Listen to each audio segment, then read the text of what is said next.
형제 자매님 여러분 반갑습니다. 반갑지 않으신가 보다. 네. 반갑습니다. 네. 지난주도 바쁘게 이렇게 지내면서 주님의 저희들에게 베푸시는 은혜를 생각하면서 참 감사를 드리는 한 주가 되었습니다. 저희들이 참 이 세상의 현대인으로 살아가는 게 쉽지 않은 것 같아요. 그렇지 않습니까? 쉬워요? 쉽지 않습니다. 쉽지 않으시죠. 특히 그리스도인으로 이렇게 믿음을 지키면서 신앙생활을 하고 또 세상 사람들과 사귀고 교제하는 것들이 만만치 않은 것 같습니다. 저도 직장생활 오랫동안 하면서 거기서 많은 그 일들을 경험하지만 매번 주님의 은혜로 우리가 살아간다라는 것을 발견하게 됩니다. 주님의 은혜가 없다면 참 저희들이 아무것도 아니고 참 이 세상의 그 헛된 가치관, 철학, 이 초등 학문에 미혹되어서 멸망하는 그 사단의 세력들의 불의가 될 수밖에 없는 자라는 것들을 매번 보게 됩니다. 오늘 저희가 함께 교제할 그 주제는 진동치 못할 하나님의 나라에 관한 말씀을 함께 나누고자 합니다. 얼마 전 저희들이 신문 매체라든지 인터넷 또 여러 그 소식통을 통해서 주변 국가인 일본에 큰 지진이 났다는 소식을 들었습니다. 지진의 강도가 7.4를 넘는 지진이 일어났고, 구마모토현인가요? 그 성이 많이 피해를 입었고, 사람들도 많이 사상자가 발생했다고 들었습니다. 또 얼마 전에 저희 모임을 방문해서 교제해 주신 네팔의 두루바 형제님 통해서 네팔의 그 작년에 일어났던 큰 지진에 대해서 저희가 또 들었고요. 거기서 주님 어떠한 그 은혜를 성도들에게 베푸셨는지 저희가 들었습니다. 많은 사람들이 죽었는데 우리 모임의 형제 자매님들은 이 생명을 보존을 받았다라는 소식을 듣게 됐습니다. 그래서 이제 한 주간 이렇게 지내면서 이 하나님의 이 나라에 대해서 이렇게 생각해 보게 되었습니다. 지난주에 오셨던 형제님께서도 이 말세에 하나님의 경륜에 대해서 이렇게 교제해 주셨잖아요. 참 지금이 저희들이 말세인 것은 분명한 것 같습니다. 근데 이 말세라고 하면 마지막 때라는 말씀인데, 그렇죠? 이 마지막 때인데 그 말세는 언제부터 시작됐는가? 어떻게 생각하세요? 지금이 말세잖아요? 말세는 언제부터 말세였을까요? 생각 안 해보셨어요? 네. 고린도전서 말씀 이렇게 잠깐 보시면요. 10장 11절 보시면 이런 말씀이 있습니다. 저희에게 당한 이런 일이 거울이 되고 또한 말세를 만난 우리의 경계로 기록하였느니라. 이 고린도 전서가 쓰여졌던 것은 AD 100년 이전이지 않습니까? 사도 바울이 고린도 성도들한테 이 편지를 썼는데 그때 그 성도들에게 우리가 이미 말세를 만났다 이렇게 얘기하고 있습니다. 그리고 히브리서 1장 2절을 보시겠습니다. 히브리서 1장 2절을 보시면 이제 흥정역 번역으로 이렇게 읽어드리겠습니다. 이 마지막 날들에는, 이 마지막 때에는, 말세에는 자신의 아들을 통하여 우리에게 말씀하셨으며 이 아들을 모든 것의 상속자로 정하시고 또 그분으로 말미암아 세상들을 만드셨느니라. 1절을 보면, 히브리서 1장 1절 보면, 지나간 때에는 여러 시대의 다양한 방식으로 대언자들을 통하여 조상들에게 말씀하신 하나님께서 이 마지막 때에는 자신의 아들인 예수 그리스도를 통해서 우리에게 말씀하셨다. 그럼 예수 그리스도가 오셨을 그 당시도 마지막 때란 얘기죠. 성경은 그렇게 증거하고 있습니다. 지나간 때는 어떤 때냐?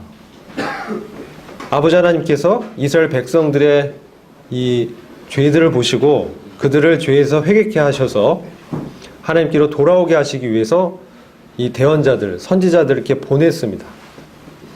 그런데 이스라엘 백성들은 그들의 말을 귀담아 듣지 않고 오히려 그들을 핍박하고 또 돌로 치기도 하고 죽이기까지도 했습니다. 그러니까 하나님께서 이제는 아들을 보내신 거죠. 내 아들을 보내면 그들이 내 말을 들으리라. 그때가 이제 마지막 때라는 거예요. 예수 그리스도가 이 땅에 오신 그때부터 사실은 이 말세라고 성경은 증거하고 있는 것입니다. 그럼 지금 우리가 당하는 이러한 때는 어떤 때이냐? 이것은 성경은 디모데 후서 3장 1절을 이렇게 보시면 말세인데 말세 중에서도 어려운 때가 올 것이라고 예언하고 있습니다. 그대는 이것을 알아두십시오. 말세에 어려운 때가 올 것입니다. 이게 세 번역입니다. 성경 여러 번역으로 보면 말씀의 의미가 풍성해지기 때문에 제가 일부러 세 번역으로 한번 읽어드린 것입니다. 어려운 때, 악한 때, 고통의 때 이렇게 표현하고 있는 거예요. 말세 중에서도 사람들이 이제 자기 이익으로 인간관계를 형성하면서 하나님과는 점점 멀어지고 이제 하나님을 사랑하기보다는 쾌락을 더 사랑하게 되면서 사랑이 점점 식어지게 되고 교만해지고 돈을 사랑하며 뽐내며 부모에게 순종하지 않고 감사할 줄 모르며 불경스러우며 무정하며 원한을 풀지 아니하며 비방하며 절제가 없으며 난폭하며 선을 좋아하지 아니하며 이 디모데후서 3장 1절부터 저가 5절을 읽어드리는 것입니다. 배신하며 무모하며 자만하며 하나님보다 쾌락을 더 사랑하며 겉으로는 경건하게 보이나 경건함의 능력은 부인할 것입니다. 그대는 이런 사람들을 멀리하십시오. 지금 우리 주변에 이 범죄들을 보면 부모 형제도 없는 것들을 보게 됩니다. 돈 때문에 자기 아버지를 찔러 죽이고 자기 아내를 살해하고 남편을 독살하고 바로 이러한 때가 말세 중에서도 고통의 때, 어려운 때, 정말 말세 중에서도 정말 마지막 때라는 것을 저희들에게 보여주고 있는 것입니다. 그럼 이 말세를 당하는 말세 중에도 이 마지막 때를 만나고 있는 성도인 우리는 어떻게 이 말세를 통과해 나가야 하는가? 이런 말씀을 주제로 교제를 하고자 하는 것입니다. 마태복음 24장을 보시면 우리가 잘 알고 있는 주님의 예언이 기록되어 있습니다.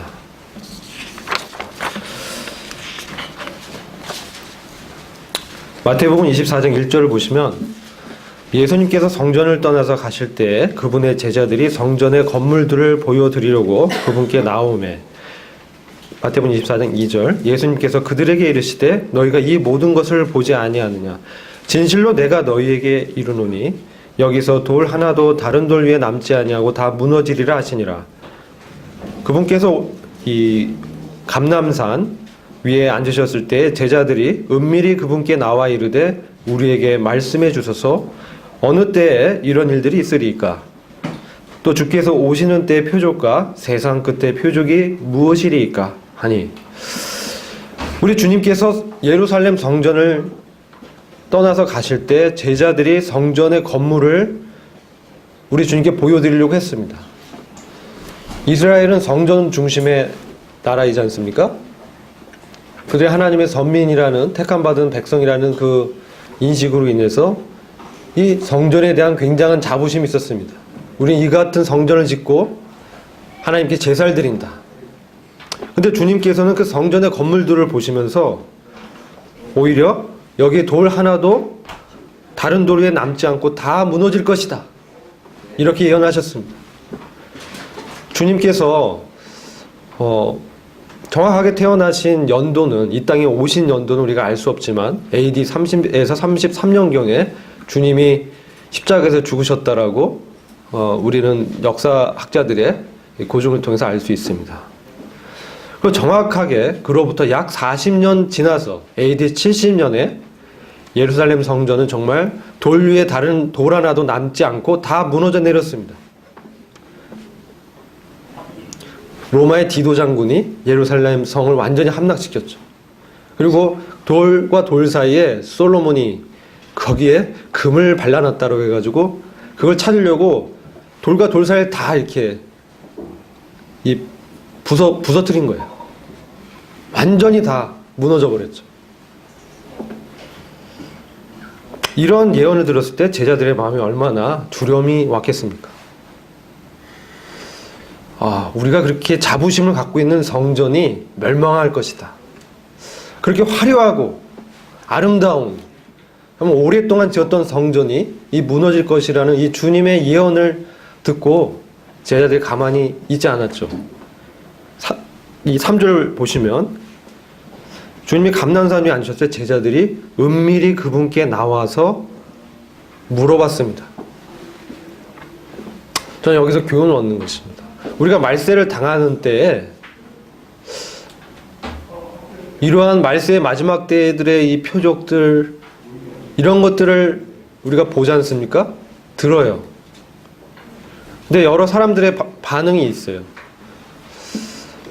좀 크게 강하게 그런 지진이 났고 또 많은 사람이 죽었다면 관심을 갖긴 합니다. 그러고 그냥 지나가죠. 어떤 사람은 그냥 무관심해요. 너무 살기가 바쁘고 힘들기 때문에 저기까지도 생각할 여력이 없는 것이죠. 그러나 우리는 이 주님의 말씀, 주님의 예언의 말씀, 주님의 대언의 말씀을 이렇게 들으면서 이 세상 또한 이 말세에 큰 지진이 나고 심판을 당할 것을 예언하고 있습니다. 요한계시록 보면 그러한 심판의 종류와 어떤 식으로 일어날지에 대해서 아주 자세하게 기록되어 있습니다. 제자들 주님께 나와서 물어봤습니다.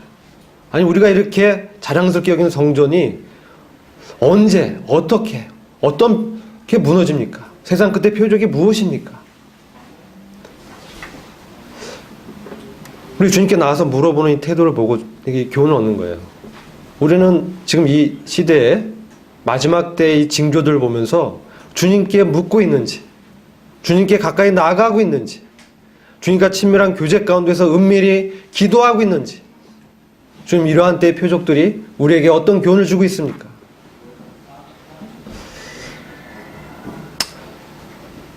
성경을 보면 유난히도 지진에 대해서 기록이 많이 되어 있습니다. 많이 되어 있어요. 요한계시록에도 보시면 잠깐 제가 소개를 해드리겠습니다. 요한계시록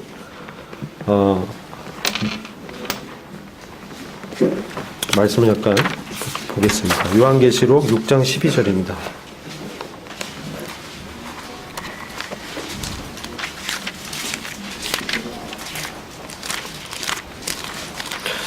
찾으셨는지 모르고 제가 대신 읽겠습니다. 6장 12절.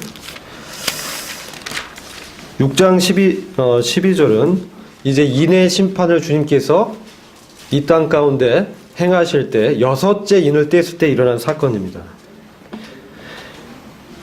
또 내가 보니 어린 양이 여섯째 봉인을 여실 때 보라 큰 지진이 나며 해가 머리털로 짠 청같이 검어지고 다른 피처럼 되었으며, 여기 큰 지진이 났다라고 얘기하고 있습니다. 큰 지진이 날 것입니다. 리히터기로 7.4인데 일본에 났던 지진이 얼마나 강력한 지진입니까? 진도 7을 넘어가면 이제 사람이 죽게 되는 것이죠. 건물이 무너지기 때문에 아무리 내진 설계를 해도 땅이 흔들리는데, 땅이 진동하고 막 흔들리는데 건물이 버틸 수 있겠습니까? 이렇게 큰 지진에 대해서 말씀하고 있어요. 또 11장 13절을 보시겠습니다.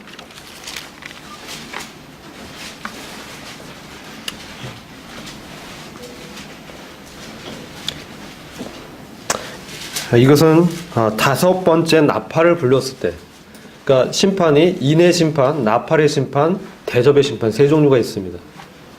나중에 요한계시록을 우리가 좀 같이 교제하게 되면 자세히 말씀드리겠지만, 이 말세에 주님께서 심판을 행하시는 거예요. 그래서 땅을 흔들어 버리십니다. 하늘까지 흔드십니다. 왜 그런가? 왜 주님께서 그렇게 이 진동시키고 있는가? 이런 것들 우리 교훈을 받아야 됩니다.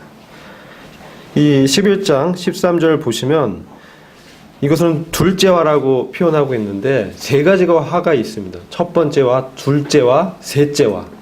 이것은 아주 강력한 이 심판과 환난을 말씀하는 것입니다. 근데 그 중에서 둘째화는 지진을 얘기하고 있어요. 이 큰 지진이 일어나서 11장 13절입니다. 도성의 10분의 1이 무너지니 그 지진으로 죽은 사람들이 7,000명이었더라.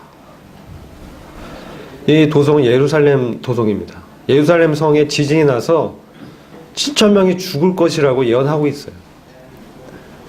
예전에 엘리야가 바알 선지자 아세라 이 선지자를 무찌르고 도망갔을 때 그가 도망갔지 않습니까?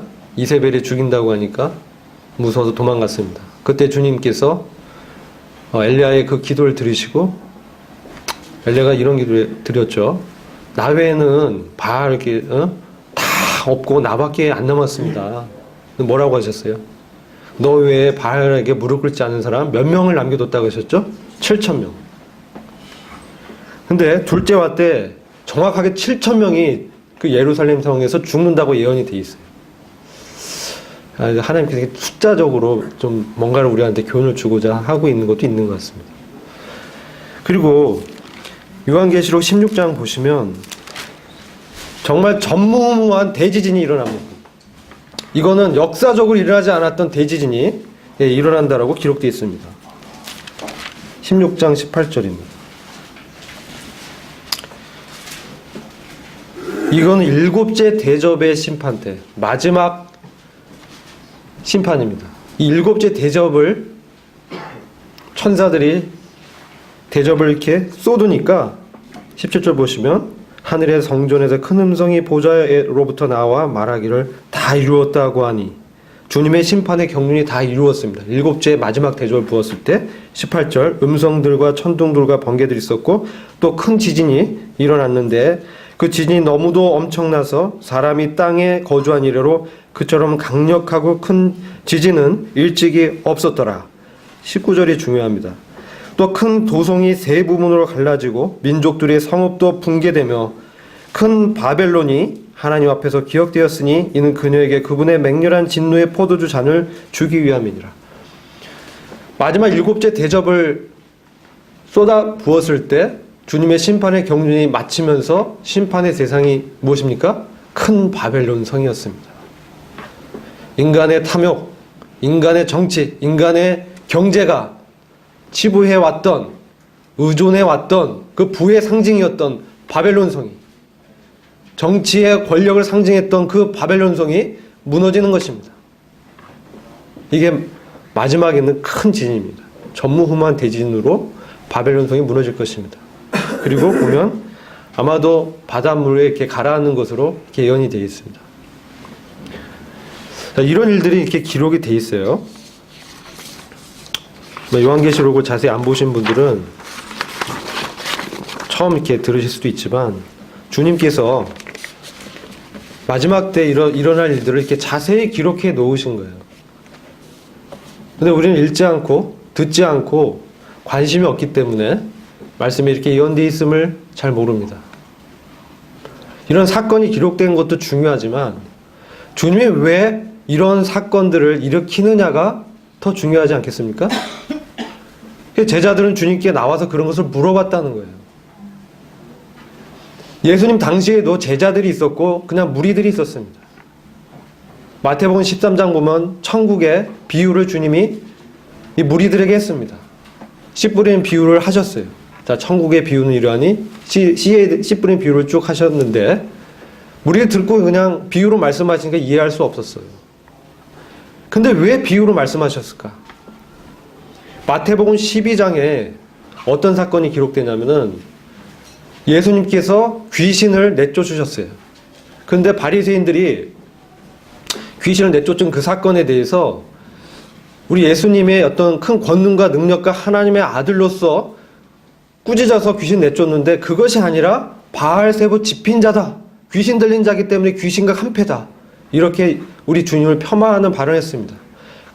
그러니까 주님께서 굉장히 안타까워하시면서 그때 이후부터는 주로 비유로 이렇게 말씀하시는 거예요.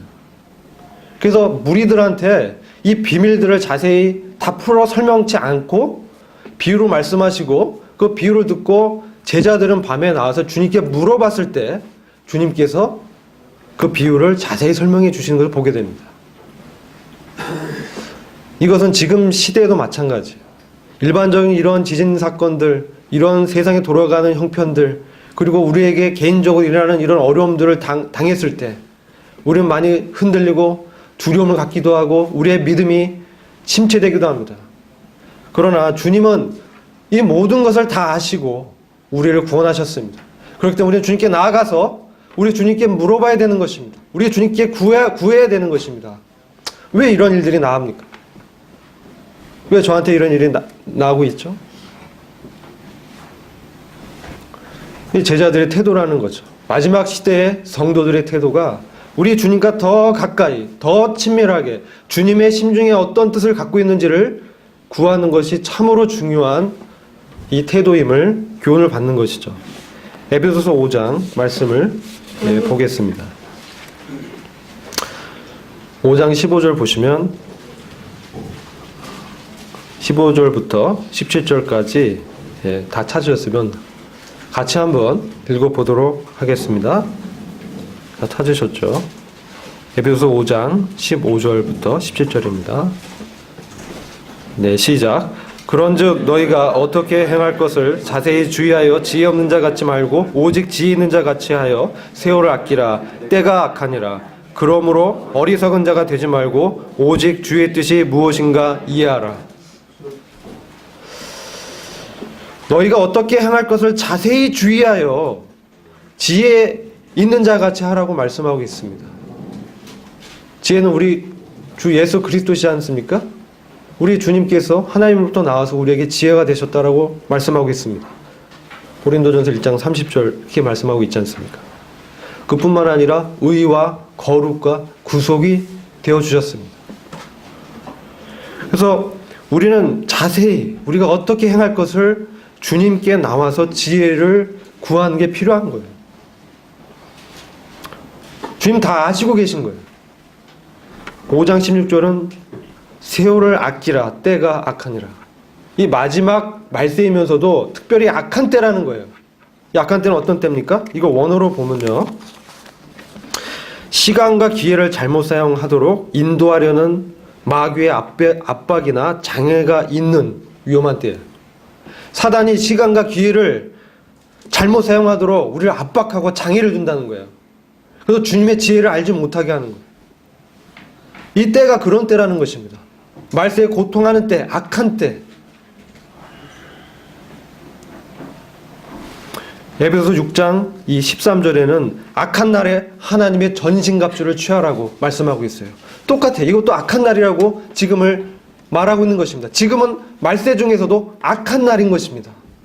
마귀가 할 수만 있거든 이 택함 받은 성도도 흔들어가지고 상을 못 받게 하고 또 구도자들을 흔들어가지고 믿지 못하게 하려고 정말 발악하는 영적 전쟁이 치열한 바로 그러한 때가 악한 때는 거예요. 대외적으로는 우리 역사적 핍박이 있었죠. 지금도 핍박이 있는 곳이 있습니다. 그리스도의 이 복음을 증거하지 못하도록 정부가 막고 있는 때가 있는 것이에요. 또 대내적으로는 시험과 갈등이 있습니다. 왜 이렇게 하고 있느냐? 지금이 악한 때고 바로 주님의 재림이 임박한 때이기 때문에 이런 일들이 일어나고 있는, 마귀는 알고 있는 것입니다. 자기가 이 땅에 남아있을 때가 얼마 되지 않을 것이라는 걸 알고 있는 거예요. 그래서 세월을 아끼라. 때가 악하니라. 그러므로 어리석은 자가 되지 말고 오직 주의 뜻이 무엇인가 이해하라. 깨달아라. 어리석은 자는 게으른 자예요. 주님의 뜻이 무엇인지 구하지도 않고 이해하려고도 않을 때, 이 사도 바울은 에베소 교회에게 감옥에서 이 편지를 쓴 것입니다. 때가 악하다. 주님의 뜻이 무엇인지를 이해해야 된다. 그래서 지혜 있는 자 같이 이 땅을 살아갈 것을 권면하고 있는 것입니다.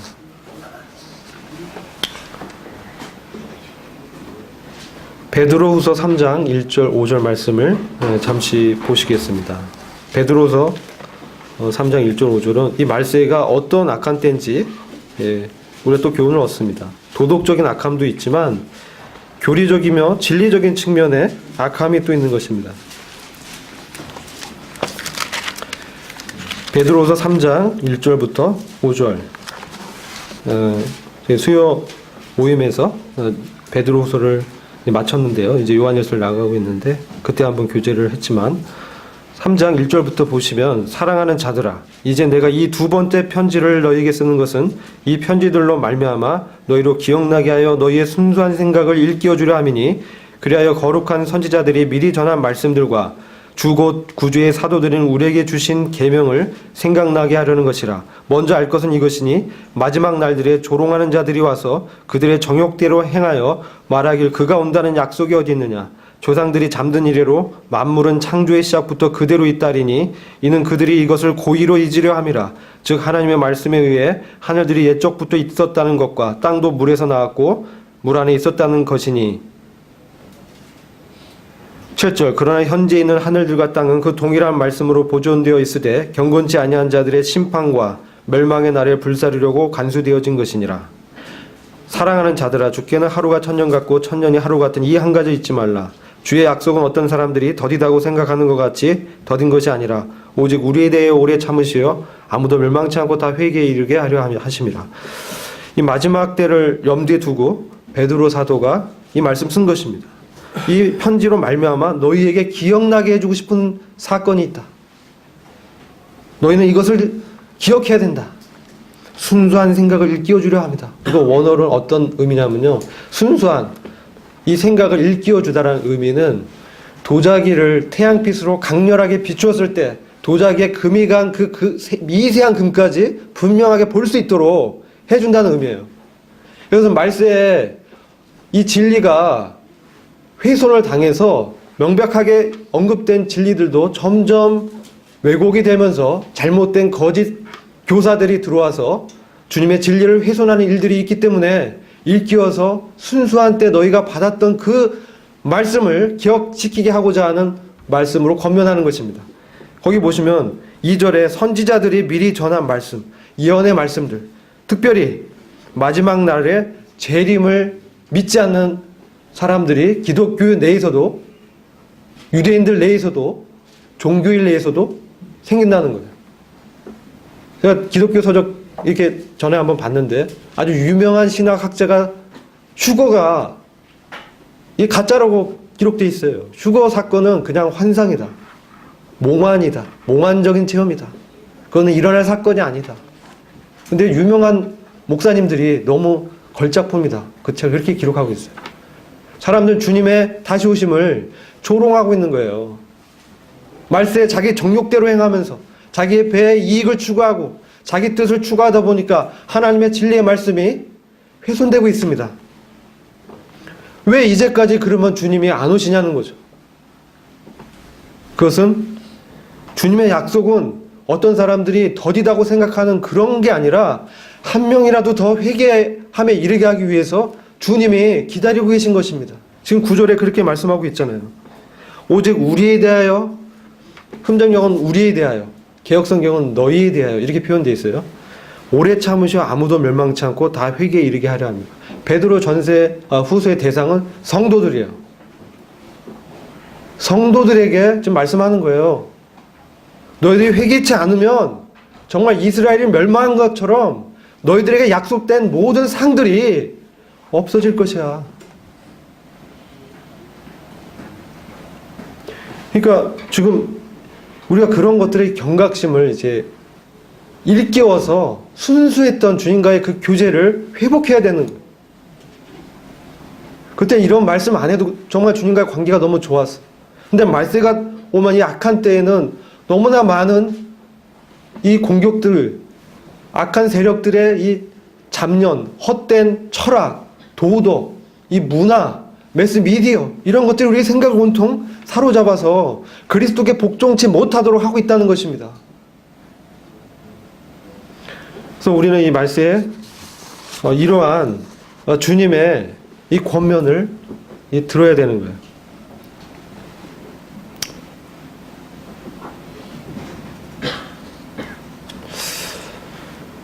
자, 히브리서 12장 26절 말씀 보겠습니다. 지금 말세에 주님의 뜻이 어디에 있는가? 히브리서 12장 26절부터 29절 말씀을 이렇게 보면서 이 진동한다에 대해서 좀 교제를 하려고 합니다. 우리 땅이 막 진동하잖아요. 지진 나면. 그렇죠? 지진 나면 땅도 흔들립니다. 그럼 우리는 하늘도 막 흔들리죠. 건물이 흔들리고. 그러나 하나님이 계획하신 진동이 있어요. 히브리서 12장 26절부터 29절입니다. 그때에는 그 소리가 땅을 진동하였거니와 이제는 약속하여 가라사대. 주님이 약속하셨어요. 옛날에 주님의 음성이 땅을 진동했던 때가 있었어요. 이제는 주님이 약속하여 가라사대 내가 또 한 번 땅만 아니라 하늘도 진동하리라 하셨느니라. 땅뿐만 아니라 하늘까지 진동할 그 진동이 있다는 것입니다. 이 또 한 번이라 하시면 진동치 아니한 것을 영존케 하기 위하여 진동할 것들 곧 만든 것들에 변동될 것을 나타내심이니라. 이것은 진동치 아니한 영원한 것, 흔들리지 않는 것, 이것이 정말 진동하지 않는 영원한 것인 것을 드러내고 진동하는 것들, 흔들리는 것들은 변동되게 될 것이다. 이런 것들은 다 무너질 것이다. 영원치 않는 것이다. 이런 것을 나타내시기 위해서 하나님께서 진동하신다는 거예요. 무슨 말씀인지 이해가 되시죠? 지금 땅 흔듭니다. 땅 지진으로. 그러면 우리 이걸 볼 때 이 땅은 영원하지 않다라는 것을 알게 돼요. 새하늘과 새 땅이 올 것입니다. 진동치 않은 영원한 하나님의 새하늘과 새 땅이 우리를 기다리고 있습니다. 베드로 사도는 오직 너희는 의에 거하는 바 새하늘과 새 땅을 바라봐라. 기다려라. 이렇게 우리가 말씀해 주고 있는 거예요. 그러니까 땅을 흔들 때 주님의 의도를 우리가 기억해야 돼요. 왜 이렇게 흔들어 될까? 제가 이 말씀 보면서 이 진동은 진동에 대해 생각해 봤어요. 변하고 움직이며 유한한 것들을 영원하고 변하지 않는 것들로 바꾸는 과정이에요. 진동은. 성경에서 뭐라고 표현하냐? 심판, 환난, 큰 진노. 영원하지 않는 것들을 일시에 제거하고 하나님의 영원한 나라를 건설하실 하나님의 계획을 실현해 나가겠다는 하나님의 사인이에요. 이제 흔들 때 성도가 아닌 이 세상 사람들은 두려워하지만 우리는 뭐예요? 진동치 않는 하나님의 영원한 나라를 바라봐야 되는 거예요. 이제 하나님의 이 나라가 이 세상에 이 땅에 임할 거다. 그걸 주님이 우리한테 말씀하시고 있구나. 그래서 주의 뜻을 이해하라. 우리가 이해할 수 없잖아요. 왜 이렇게 사람 많이 죽지? 하나님의 크신 경륜 가운데서 영원치 않는 이 옛 땅을 새로운 땅으로 바꾸시겠다는 하나님의 의지를 보여주는 거예요. 이제 조만간 내가 와서 새 땅을 만들겠다. 그럼 어떤 사건들이 일어날지를 우리에게 자세하게 기록해서 알려주고 계신 것입니다. 근데 우리는 잘 모릅니다. 주님께서 이렇게 사인을 보고 있는데, 주님의 이 징조들을 이렇게 보고 있는데, 우리는 그냥 무시하고 이 세상에 염려, 재리, 유혹, 세상에 이런 준 육체의 정욕, 안목의 정욕, 이생의 자랑에 사로잡혀서 하나님의 원대하신 뜻을 놓치고 있는 것입니다. 지금 이러한 때 우리 이런 사건을 보면서 정말 일깨워서 주님의 이 말씀들을 기억하고 준비해야 되는 거예요. 정말 때가 가까웠습니다.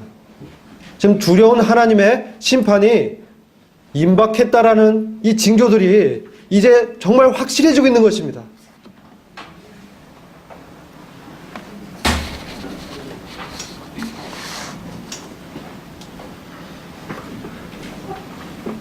주님은 이 심판을 통해서 주님의 뜻을 이루실 것입니다.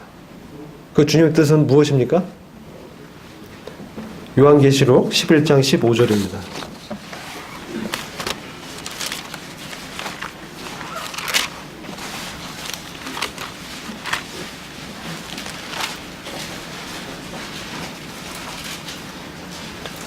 (11장 15절은) 일곱째 나팔을 천사가 불 때 하늘에서 큰 음성이 우리에게 들려준 말씀입니다. 그 후에 일곱째 천사가 나팔을 부니 하늘에서 큰 음성들이 있어 말하길, 이 세상의 나라들이, 열방들이 우리 주와 그의 그리스도의 왕국들이 되어서 그분이 영원 무궁토록 통치하시리라. 아멘.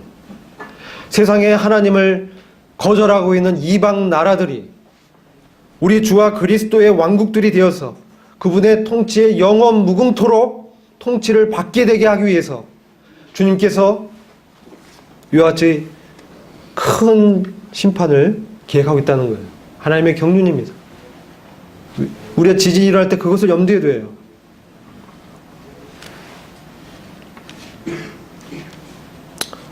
그리고 또 계시록 12장 10절을 보시면 하늘을 진동하죠.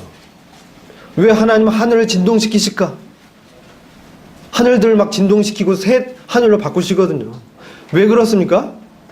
지금 마귀가 공중에 있기 때문에 그렇습니다.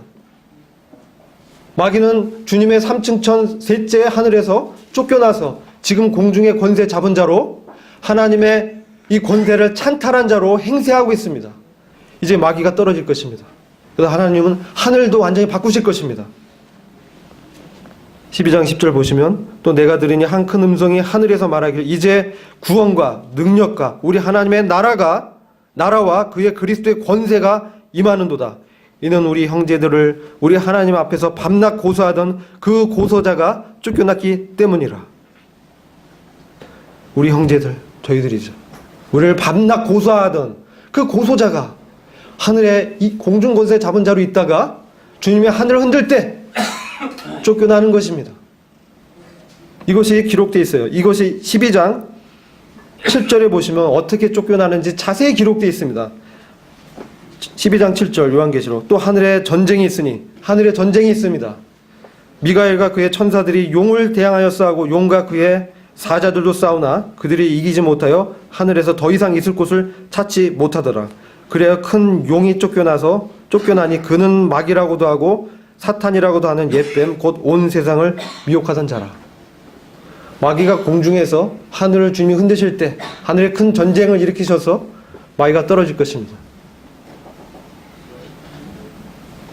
그래서 하나님께서 하늘을 흔드시는 거예요. 근데 이 전에 하나님이 한번 하늘을 흔들 큰 음성을 발하시는 때가 있어요. 그것은 어떤 것이냐? 그것은 데살로니가 전서 4장에 기록되어 있습니다.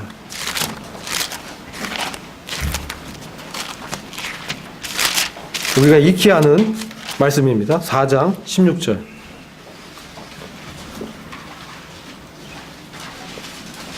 주께서 호령과 주님의 호령이 하늘을 흔들 것입니다.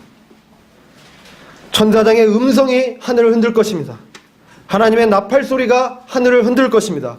그랬을 때 하늘로부터 주님이 친히 내려오시리니, 그러면 그리스도 안에서 죽은 자들이 먼저 일어나고 그리고 나서 살아남아 있는 우리도 공중에서 주와 만나기 위하여 그들과 함께 구름 속으로 끌려 올라가리니, 그리하 우리가 영원히 주와 함께 있으리라. 그러므로 이런 말로 서로 위로하라. 분명하게 휴거 사건이 기록되어 있습니다. 주님이 하늘을 흔드실 때 그 전에 먼저 성도들을 부르시고 하늘에서 마귀를 쫓아내시고 하늘에서 성도들과 영원히 함께 있겠다고 말씀하고 있는 것입니다. 그러면 그리스도 안에서 먼저 잠자는 자, 죽은 자들은 부활의 몸을 입고 일어날 것입니다. 그리고 살아서 주님을 믿고 있는 우리는 몸이 변화돼서 썩지 않고 영원한 몸을 받게 될 것입니다. 주님과 함께 영원히 있게 하기 위해서 우리를 이렇게 변화시키실 것입니다. 고린도전서 15장 50절 보시면 혈과 육으로는 하나님의 나라를 상속받을 수 없습니다. 우리가 입고 있는 혈과육은 하나님의 영원한 나라를 기업으로 받을 수 없기 때문에 우리의 몸의 구속을 주님이 계획해 놓으신 것입니다. 우리는 우리의 몸이 변화돼서 하나님의 나라를 영원히 상속할 그 영광스러운 주님의 몸을 입게 될 것입니다. 이걸 좀 믿으십니까? 고린도후서 5장을 잠시 보겠습니다.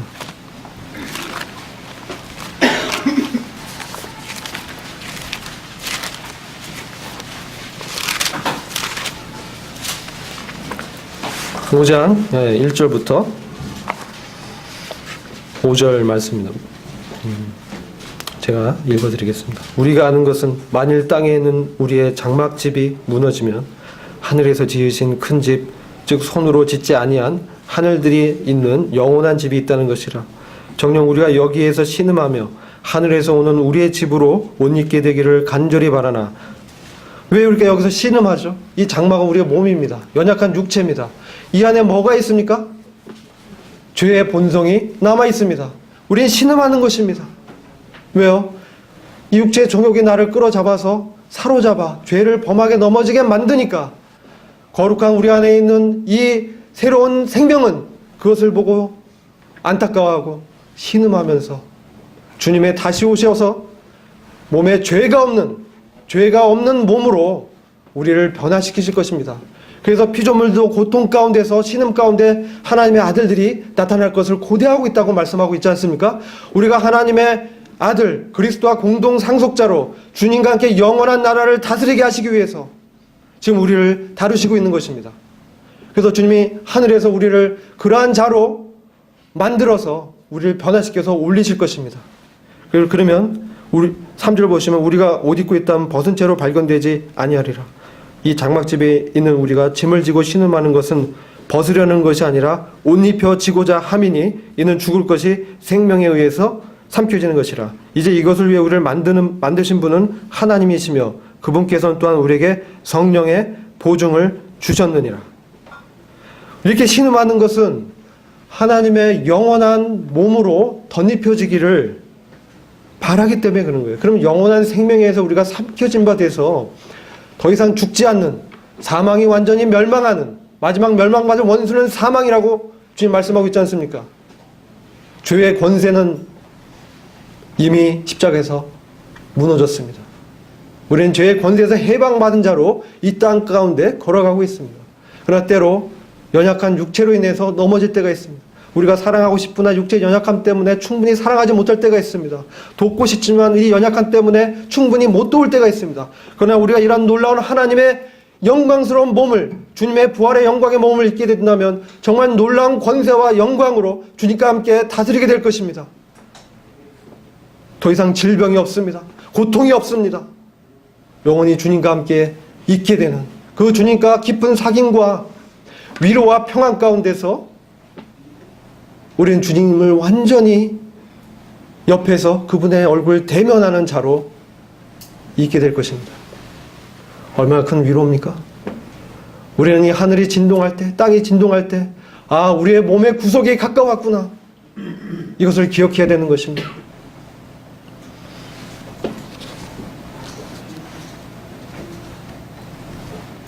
이 진동한 것들, 만든 것들의 변동될 것을 나타내십니다. 이렇게 말씀하고 있죠.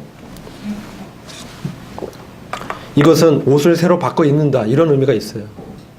하나님께서 옛날 땅 하늘들을 싹 바꾸고 새로운 새 땅을 싹 입게 한다. 이런 의미가 있는 거예요. 자, 그러면 이러한 하나님의 경륜이 저와 여러분 몸된 교회에 어떤 교훈을 던지고 있는가? 이게 중요하지 않습니까? 이런 목적과 하나님의 목적은 하나님의 통치에 있습니다. 그리스도의 나라로 만들기 위해서 주님은 일하고 계신 것입니다. 그럼 우리 교회는 이 사실을 주님의 뜻을 무엇인지 이해하고 그럼 이 땅 가운데 어떠한 사람으로 교회로 살아가야 되는가? 이게 저희한테 오늘 교훈을 주는 것입니다. 히브리서 12장 28절을 보겠습니다. 그러면 우리가 진동치 못할 나라를 받았은즉 은혜를 받자. 이로 말미암아 경건함과 두려움으로 하나님을 기쁘시게 섬길지니 우리 하나님은 소멸하는 불의심이니라. 이 두 구절의 말씀에 굉장히 많은 하나님의 경륜들이 내포되어 있는 것입니다. 진동치 못할 나라를 받아 쓴 적이라고 이 과거형으로 하고 있는데, 제가 원어를 보니까 이거는 현재 수동태형이에요. 사실 정확하게 해석했다면 진동치 못할 나라를 받을진대, 이렇게 해석해야 돼요. 진동치 못할 나라를 받을진대 우리가 은혜를 받자. 이로 말미암아 경건함과 두려움으로 하나님을 기쁘시게 섬기자. 왜냐하면 우리 하나님은 소멸하는 불이시기 때문에 그렇다. 진동치 못할 나라에 대해서 여러분 우리가 좀 교제해야 되겠죠? 우리 교회에 어떤 의미가 있는가? 이거 알려면 하나님의 나라를 정확하게 이해해야 됩니다. 먼저 요한계시록 1장 6절 말씀 잠시 보시겠습니다. 그 말씀 보시면 어떤 한 형제님이 좀 큰 소리로 읽어주셨으면 좋겠습니다.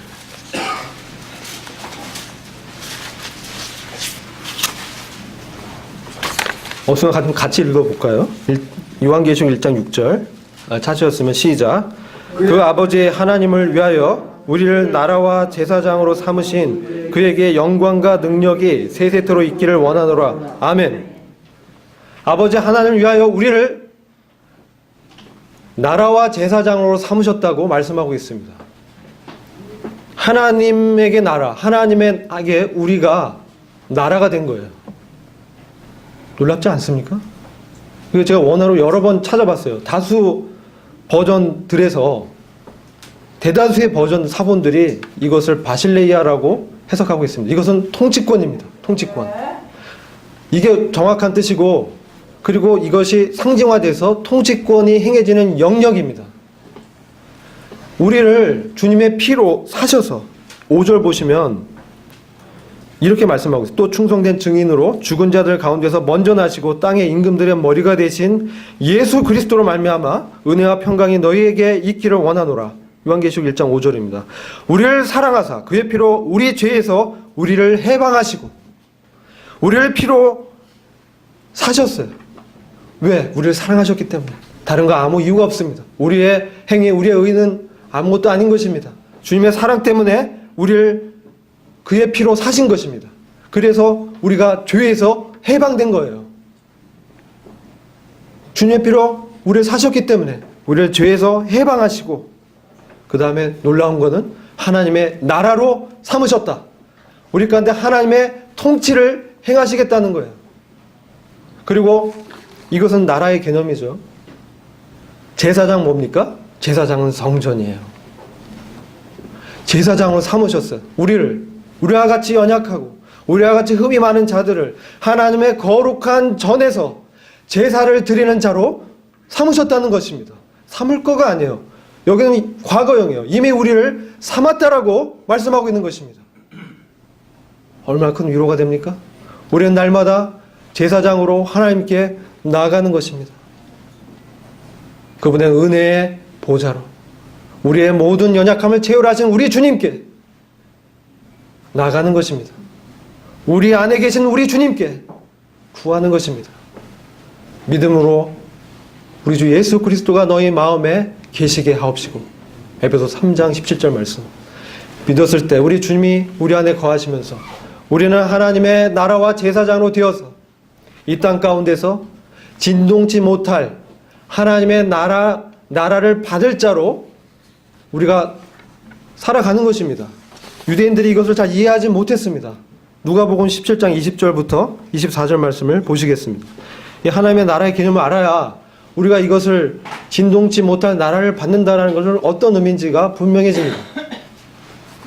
누가복음 17장 20절입니다.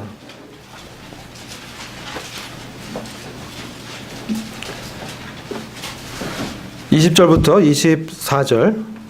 바리새인들이 주님을 도전한 이 질문이에요. 왜 이런 질문을 던지냐면 우리 주님이 천국 복음을 증거했기 때문에 그래요. 회개하라. 하나님의 나라가 가까이 왔다.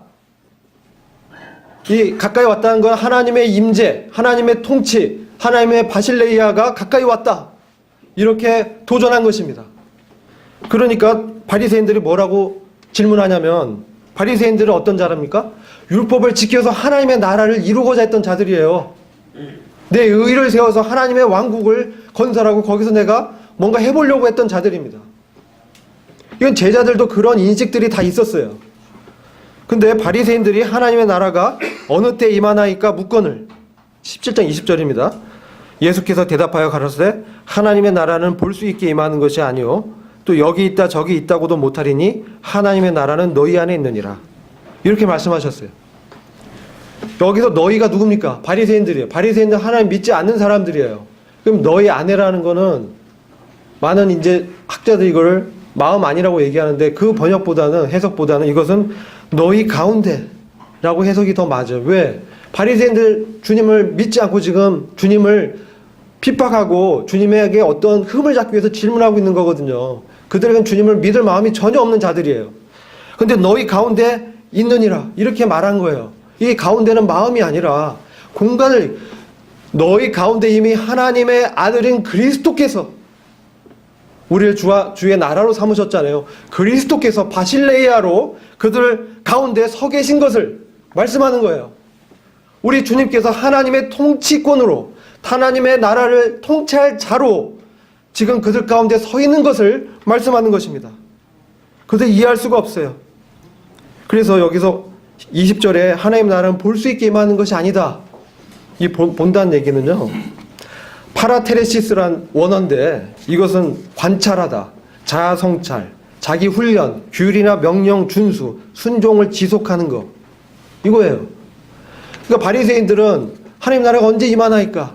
그러니까 주님이 그들에게 적절하게, 그들은 뭔가 자기를 성찰하고 뭔가 관찰하고 어떤 표적을 보여줘서 또 명령을 준수해서 하나님의 나라를 세우리라는 생각을 가졌기 때문에 너희가 그런 것으로 하나님의 나라가 임하는 것이 아니다 라고 그들에게 경고하고 있는 것입니다. 보이는 외적인 그런 사인이 아니다. 너희들 율법을 지켜서 하나님의 나라가 임하는 것이 아니다. 하나님의 나라는 바로 너희 가운데 서 있는 것이다. 우리 주 예수 그리스도께서 그들께 하나님 나라로 서 있었던 것이에요. 또 여기 있다 저기 있다 못하는 거예요. 미래적으로 얘기하죠. 주님이 여기 하나님 나라가 있어, 어디 저기 있어, 이게 아니에요. 주님 자신이 하나님의 나라로 이미 임하셨기 때문에, 현재적으로 주님이 그들에게 통치자로 임하셨기 때문에 미래에 어떤 있다 없다 그럴 사안이 아니다 이렇게 말씀하시면서 그 다음에 22절 말씀하십니다. 제자들이 이르시되 때가 이르니 너희가 인자의 날 하루를 보고자 하되 보지 못하리라. 사람이 너희에게 말하되 보라 저기 있다 보라 여기 있다리라. 그러나 너희는 가지도 말고 쫓지도 말라. 인자의 날, 메시아가 왕으로 통치할 그날을 그들이 보고자 했지만 보지 못했어. 그 날은 지금 있는 그 날이 아니에요. 그거는 미래적인 메시아 왕국을 얘기하고 있기 때문에 이것은 인자의 날은 17장 24절에 번개가 하늘 아래 이편에서 번듯하며 하늘 아래 저편까지 비층까지 갑작스럽게 인자의 메시아 왕국이 임할 것이다.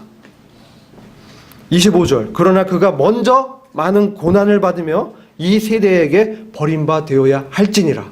이 말씀을 유대인들이 도저히 이해할 수가 없었어요. 하나님의 바실레이아 메시아 왕국이 세워지기 위해서 먼저 하나님께서 하나님의 통치권자로 오셨고, 그리고 그들을 다스리기 위해서 먼저는 고난을 많이 받고 이 세대에게 버림받아야 하는 하나님의 깊은 경륜이 있었다는 것입니다. 그리고 지금 이 세대는 어떤 때입니까? 이제 주님은 승천하신 후 교회를 부르신 것입니다. 이제 하나님의 바실레이아는 교회에게 온 거예요. 우리에게 하나님의 통치가 온 것입니다. 그리고 지금 세상은 인자의 때, 노아의 때입니다. 노아.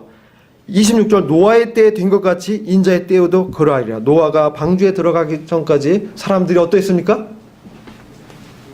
먹고 마시고 장가들고 시집가고 하나님의 심판을 전혀 무관심했어요. 그러나 우리에는 하나님의 통치가 임한 자로 우리 자신이 하나님의 바실레이아이면서 우리가 하나님의 통치가 임한 자로 교회로서 우리는 성령 안에서 하나님의 처소가 되기 위하여 그리스도 예수 안에서 함께 지어져 가느니라. 제사장, 교회, 영광스러운 교회의 소망을 말씀하고 있지 않습니까? 이러한 진동치지 못할 나라를 우리가 받을 것입니다. 근데 마태복음 21장 43절을 보시면 이제 12장 28절을 제가 읽어드리겠습니다. 그러나 내가 하나님의 성령을 힘입어 귀신을 쫓아내는 것이면 하나님의 나라가 이미 너희에게 임하였느니라.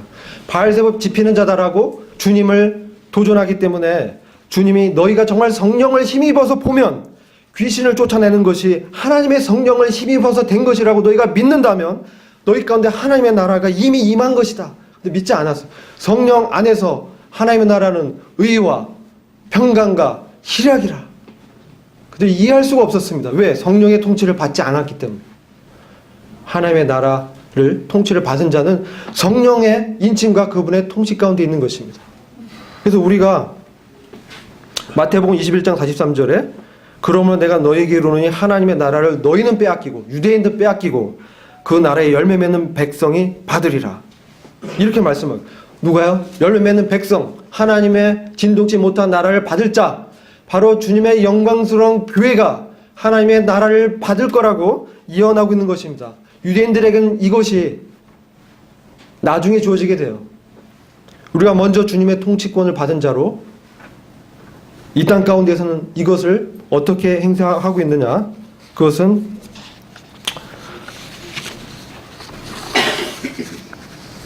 여러분 이런 말씀 들을 거예요. 천국 비유를 보면 주님이 이제 그러한 그 달란트를 준 사람들에게 예? 많이 있는 자는 더 받을 것이고 없는 자는 있는 것도 빼앗기리라.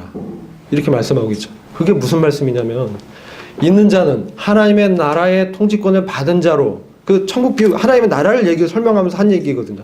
하나님의 나라의 통치권을 받은 교회는 그리스도 예수 안에서 함께 지어져 가면서 성령이 거하실 거룩한 전으로 우리가 주님을 닮아가면서 주님과 사귀면서 주님을 주목하면서 우리 예수를 바라보면서 우리가 그분 안에 있기 때문에 우리가 그리스도라는 이 포도나무 아래 접붙여 있기 때문에 그 안에서 열매를 맺는 것입니다. 그래서 열매를 맺어서 열매가 있는 자는 그 하나님의 이 통치권이 가시화되는 실질적인 왕국을 기업으로 받을 것이라는 얘기예요. 그러나 그것이 없는 자는, 그 열매가 없는 자는 그리스도 안에서 행하지 않았던 자들은, 그리스도와 함께 더불어 동행하지 않았던 자들은 그 있는 것마저, 그 통치권으로 기업을 줄 것마저도 잃으리라, 빼앗기게 되는 것입니다. 엄밀하신 하나님의 이 왕국의 경륜이에요. 교회는 어떻습니까? 우리는 그 통치권을 받은 자로 이스라엘보다 먼저 그것을 우리 가운데 하나님의 거룩한 제사장으로 교회 가운데서 주님의 통치가, 다스림이 우리 가운데 있어야 되는 것이에요. 우리가 그분의 다스림 가운데서 걸어가는 것입니다. 근데 그것을 우리 가운데 실현하기 위해선 은혜가 필요한 거예요. 그래서 은혜를 받자. 우리가 진동치 못할 나라를 받았은 즉 은혜를 받자. 은혜를 받자. 은혜를 가지자. 은혜를 굳게 붙들자. 은혜를 견고히 잡자. 로마서 5장에서는 은혜가 예수 그리스도의 의를 힘입어서 왕노릇하리라. 이전에는 죄와 사망의 권세가 왕노릇하지만 이 그리스도 예수 안에 있는 자들은 은혜가 그리스도의 의를 힘입어서 그분의 그 거룩함과 그분의 의로움을 힘입어서 우리 가운데서 왕노릇해서 그분을 닮은 자로 우리를 빚어가서 그분의 통치를 실질적으로 행할 나라가 되고 왕이 되게 하시겠다는 거예요. 얼마나 놀라운 소망입니까? 주님이 하늘을 진동할 때 우리는 그 소망을 바라봐야 되는 거예요. 이로 말미암아 경건함과 두려움으로 하나님을 기쁘시게 섬길지니. 경건, 예수 그리스도의 나타나심, 이것은 우리가 그분과 함께 연합해서 살아갈 때 그분의 경건의 연습에 이르기를 우리는 훈련해야 되는 거예요. 이건 훈련이 필요합니다. 날마다 나 자신을 복종시키면서 그분의 뜻에 굴복하는, 기도를 통해서 주님께 나아가는 이런 것이 필요한 거예요. 두려움으로. 잠언 16장 6절 거기 보면 인자와 진리, 인자와 진리는 죄를 깨끗해 속하게 하지만 악에서 떠나는 것은 여호와를 경외함에서 나온다라고 했습니다. 우리가 그분의 은혜를 알지만 우리가 방종한다면 죄 악에서 떠날 수가 없어요. 주님을 경외하고 두려워하고 존경하고 그분을 사랑하지 않는다면 우리가 정말 거룩한 삶으로 살아갈 수 없다는 거예요. 이렇게 해야 주님을 기쁘게 섬길 수 있고 그분의 나라에서 정말 왕 같은 제사장으로 다스리는 영광에 들어갈 것입니다. 우리 하나님은 소멸하는 불이심이라. 우리 주님은 소멸하는 불이십니다. 절대 허트게 보지 않는다는 거예요. 정확하게 보신다는 거예요. 우리 마음의 중심에 의도를 다하신 그분께서 우리의 섬김의 동기를 심판하실 것이라는 말씀입니다. 라오디아 교회 미지근한 이 교회에게 뭐라고 했습니까? 너희가 불로 연단한 금을 사라. 주님의 연단, 또 흰옷을 내게서 사라. 또 안약을 발라라. 주님과 교제하면서 그런 것들을 통해서 더 깊이 주님을 발견하고 그 안에서 걸어갈 때 우리에게 참 우리가 은혜를 더 굳게 붙들면서 하나님이 기쁘시게 하는 자로 마지막 때에 주님을 만나게 될 것입니다. 디도서 2장 11절 13절을 같이 읽고 마치도록 하겠습니다.